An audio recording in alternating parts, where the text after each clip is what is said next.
All right, so I'm going to make another attempt at one of these videos. This one is going to be about the water crisis in Africa.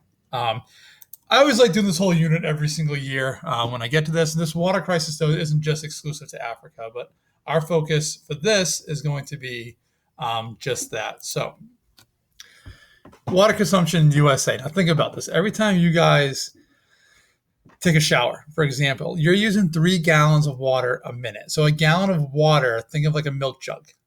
Those big ones there, that's a gallon of water. So every time you shower, on average, everyone's going to something a little different here. You're using 3 gallons of water per minute. Now, I know some of you guys put on full concerts, I'm sure, in there and stuff, in there for maybe like 5, 10, 15. I know one year, I think I had a kid that said they went like 45 minutes to an hour in the shower. That's a lot of water wasted right down the drain. Brushing teeth is 1 gallon a minute. A lot of you I know, I'm guilty of this at times, leave the water running while you brush teeth. And you can go down the list here. Every time you flush the toilet, drink a glass of water, it's a half a gallon. And outdoor watering, 2 gallons a minute. So in America, we definitely have a luxury of water, and we use it without thinking twice. I mean, you turn the tap on, you expect water to come out. But living on water is not for everybody. Okay, and in Africa a couple of years ago, they thought they were going to run out of water. So this guy from CNN did a little study here on what it would be like to live on the water quota that was given to them by the government. So watch and enjoy. Town, our former home is in the midst of a water crisis, the worst drought the city has ever seen. When the water runs out, people will be allocated to 25 liters of water per day per person. So my family and I are going to try and live like Cape Tonians. The water you see in front of us is all we'll be allocated to use. That's 75 liters for 3 people, roughly 20 gallons. In order to live like Cape Tonians, we have to turn off the water to our house. Well, here goes nothing. Gotta start somewhere. Oh, I've already spilled water. You have to go through the list of all your activities that you normally use water for and allocate a certain amount of water and then add that up and make sure you fall under the 25 liters a day. There you go, buddy. Once you start to see how small the numbers are, you start to really feel the pinch.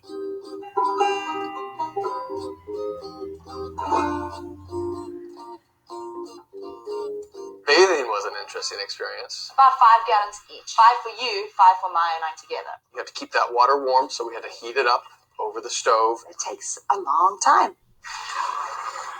Oh, that's going to be relaxing. I'm going to have a bath now. You're only talking like an inch or 2 of water depth. You wash yourself by sudsing up some soap, then using a cup.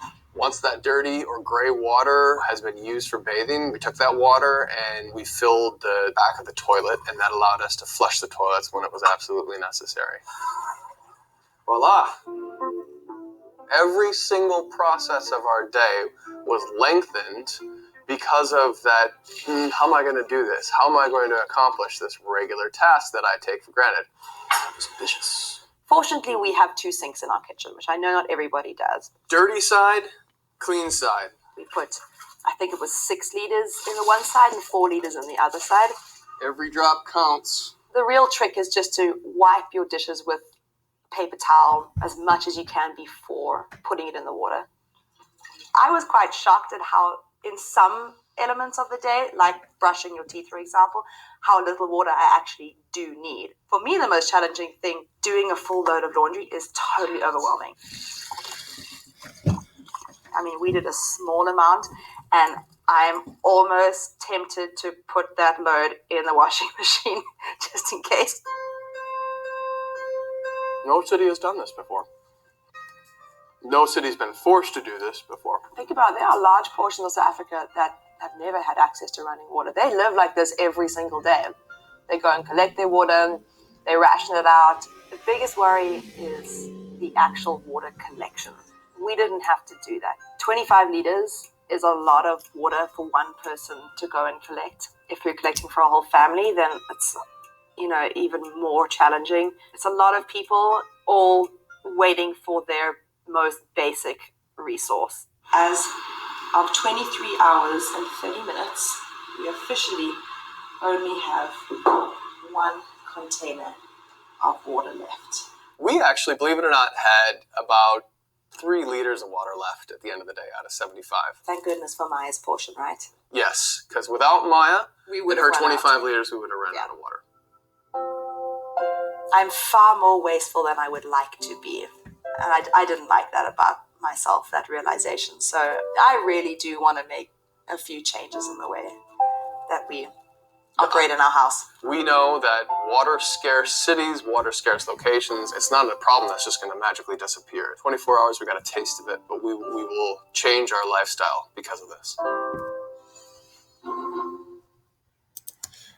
All right. So, I mean, that's not a lot of water during the day. And you think about all the different things you use water for, it really does add up after a little while there. So let me get back to my screen here. Scroll down. You get all right. So here's what the next thing's going to be. You're going to get an article on water. That's going to be on the thing. And there's going to be 3 videos coming your way. I'm going to send them out separately afterwards. So keep an eye out for those. Hopefully this Ed puzzle will work this time. And I will talk to you guys again soon.